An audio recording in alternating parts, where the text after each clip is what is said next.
Jason Crowder. Coach, congratulations to you, the staff, and the team on the team win.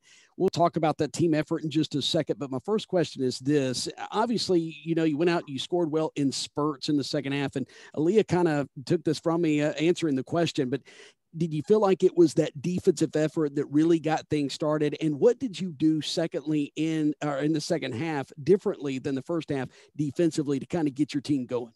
I do think it was our defensive effort. LSU is a team that makes you play really ugly. They do. I mean, their matchup zone is man, is zone. And I mean, they're a scrappy team. And, anybody that comes in here, it is a tough place to play.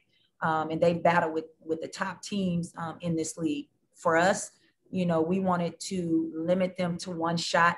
We didn't do a good job of that, but we did it when we needed to. But we had to control the paint. They are a paint team. They got one of the best players in the league, and Caleb Pointer, that can get downhill and get by anybody. But the second half, just really continue to challenge our team defensively. I told them, you guys are capable defenders. We've proved it. We said we want to come out and hold this team, to under 8 to 10 points, this third quarter. And we did that. I challenged, Aaliyah Matharu on our team. I said, you're a better defender than what you've shown. You got to guard one of the best players, in this league. You got to lock her up. And tonight she was more focused on that. And then her offense just came. I think sometimes when we want to score so much, it takes away from our defense. But if we can focus on other things, everything else will come. And I thought tonight she was just solid on both ends and just let the offense come to her. And she was big for us. You had 3 players in double figures, 4 against Auburn. You look at the assist category, 20 against Auburn, and we just looked like we were more crisp again tonight as far as a team effort. What are you seeing from your players that's different, and what's clicking with them right now and just being a better team out there on both ends of the floor? I think it starts with our defense. We forced them into 19 turnovers. I can't remember what we forced Auburn into, and we got some easy looks. I'm just challenging our team to share the ball. When someone's open, give them the ball. That's good basketball. It's that simple. We don't have to make it hard. The other thing is, with a team like LSU, you can still attack them. They bait you into taking jumpers and threes, and you don't have to do that. Still be aggressive. I thought we got the ball into Jess, and I thought she missed some easy ones there, but I thought, she got fouled a lot. But she's got to fight through that. But, for us, it's just being aggressive. It started with our defense. When you turn people over and you're able to get some easy buckets, that helps. Thanks, Coach. All right. Up next, we'll go to Robbie Falk. Coach, still high turnover rate in the game, and y'all were able to play through that, especially late in the ballgame to close the ballgame out. But how much easier is it the last 2 games to coach those things when you're winning, and now you're starting to build that confidence? I know you've had to maneuver some things around. You've had to take what you can get in a lot of situations, but how much easier has it been the last couple of games to show that to the girls that, hey, I mean, you're winning, but there's still some little things to clean up? I think, for us is, I told them that first half, I said, we're playing hard, but we're not playing smart. One time we dove and we threw the ball in, that was a turnover, and then we fouled a 3-point shooter. Like, those things we can't do. It's just unforced turnovers. We don't need that. We don't need to give people, points. And if we can just start to clean that up, it's better, but for us, as fast as we play, and I think we average anywhere between 14 turnovers. I'm okay with that. It is the 19 and the 20 turnovers. The live ball turnovers is the ones that kill you. Those live balls turnovers hurt us at Arkansas. Those live ball turnovers hurt us at Alabama. You can't recover because you're in transition a lot. So just making them aware of the live ball turnovers when people are playing zone against us, unforced. So we've seen a lot of film. We've shown a lot of film on that. We just got to be aggressive. Can't be scared. I thought there were some times where we were afraid tonight to go get the ball, and you can't be afraid. You got to go and get the ball, secure the ball, and be ready to rock and roll. Up next, we'll go to Ben Portnoy. Nikki, I know Aaliyah's been someone that's been in the starting lineup, sometimes has come off the bench. I mean, just what about her game is it that she's able to kind of turn it on in a second offensively? Is that something that's talent? Is it something that, you see specifically? I guess, what do you kind of chalk that up to? I think some of it is matchups. Obviously Arkansas was matchups, and, tonight, was a little bit of matchup just because their guard play is so good. And, I think for Aaliyah, like I said, if she can do multiple things, she's a player where, it's always been instant offense for her, but she has more to her bag. She's a hooper. She's got to be able to defend. She's got to be able to make good decisions and score and make other people better. Tonight, I challenged her defensively, and this was probably her best all around game tonight because she locked in on something other than scoring. Great players can do multiple things. You're up and down when you just think about scoring all the time, but she's fast. She's one of the fastest players in this league. She's small and she has to be dynamic. To be a pro, you got to be dynamic. And for her, she's got to learn to be dynamic and be able to do multiple things other than just score. Kind of in that vein, I mean, she's a player that obviously creates a lot of shots for herself. I guess do you feel like it's that speed or a first step, or what is it that she does that kind of gives her that ability? Yeah, it is. Sometimes she's faster than the ball, and she gets called for traveling. But, for her, it's just gaps, seeing the gaps. And I'm always telling her, when you have two people in front of you, now you got to learn how to set people up and pass the ball out, because the scouting report sometimes on her is, let her go. She's not going to pass the ball. And I challenge her and I show her those things on film. And she's getting better at that, because I don't want her to not think score to where she's thinking pass. It's that fine line.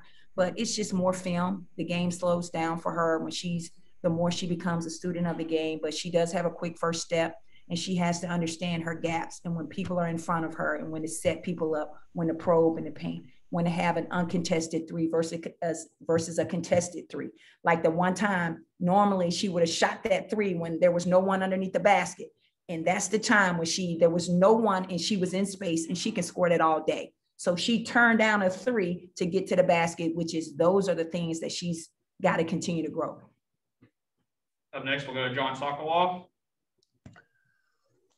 Nikki, congrats. I just wanted to see, do you think that win kind of, punched y'all's ticket to Texas? I don't know. I think for us, I just want to continue to get better. I'm just glad that we've had games. When you have a layoff like we've had, I think it's been hard mentally on our kids, you thinking you're going to play, then you're not going to play, then you're on a bus to Ole Miss, then you have to turn around. I mean, it's been really, really hard. And then you're practicing, and you're trying to keep practices short and sharp, and focus on some things that we can get better. But I just want to continue to get better, and just continue to get better, and we'll let the chips fall where they may. And you kind of alluded to my next question there, but what have you kind of learned, like, from a coaching perspective this year? What has this year kind of taught you as a coach here in the SEC? I think every night you got to be ready to go. I mean, there are no easy games in this league. Players come to the SEC, to be pros. That's one of the reasons why I played in this league. And I think it prepared me for every aspect of my life, just because I've had to battle, and battle night in against the best players and now against the best coaches.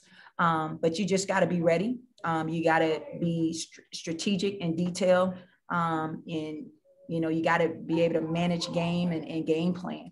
But also your players got to be ready. They have to understand the game. I thought tonight they understood the game plan and how we needed to guard LSU. Sometimes we can be aggressive, and sometimes we have to be in the paint. And I thought for the most part, we stuck to the game plan, and it allowed us, to come away with the win, especially with that third quarter and holding them to 8 points. Thank you. Let's go back to Ben. Nikki, I think right before y'all came off the court, it looked like you guys huddled up a little bit. What was your kind of message to the team, and what kind of happened there? Well, I think, number one, we gave up an offensive rebound, and I told them, I said, we don't do that. You got to secure the rebound, because if that game was a tie ball game, we lose. Teaching moment, you got to learn. But that is, when you have players that are not used to being in these situations, you have to point those things out. And I keep saying that, a lot of players on this team haven't been in these situations. This is a first year for them almost, and they're growing and they're learning, and it takes those things to learn from, and they recognize that. But experience is the best teacher, but I wanted to make them aware we don't stop. We don't celebrate. We don't give up an offensive rebound, at the end. We secured and we finished the game out. And just real quickly, obviously you and Nikki Fargas go way back, but what was that like to play against each other and be on opposite sidelines tonight? I mean, Nikki is someone, we came in together and, she's an amazing person, amazing mom, wife, friend, teammate. She's just so smart. And I was just really thankful to have her as a teammate, because I could go to her and, she can explain stuff to me. Maybe I wasn't able to get in practice that, Pat was saying. But I mean, she's the ultimate competitor. She is, and just the epitome of a great teammate, someone that hates to lose and will do whatever it is for her team, to win. And I'm just thankful that she's a Lady Vol and someone that I can call on, because that's how it is when you are a Lady Vol. We are family, no matter what. All right, guys, we'll wrap things up with Tyler Horka. Nikki, how did it feel to see the girls go 13 of 14 from the free throw line, especially with 6 of those getting knocked down in the last minute of the game when you guys were trying to close it out? It felt good. In shoot around today, we always end with free throws, and, I always put 2 minutes up, and they were laughing and joking, and then I had to stop, and we had to put 2 more minutes up. And I said, no talking. I said, because this could be the difference in the game. And I think during that stretch, we didn't miss any free throws. So it's just reminding them, how critical it is. And, we stepped up and hit them. Maya, Leah, in particular, they stepped up and hit. I think Mingo went there, but they stepped up and hit free throws when they needed to. All right, thank you guys. Appreciate y'all covering us tonight.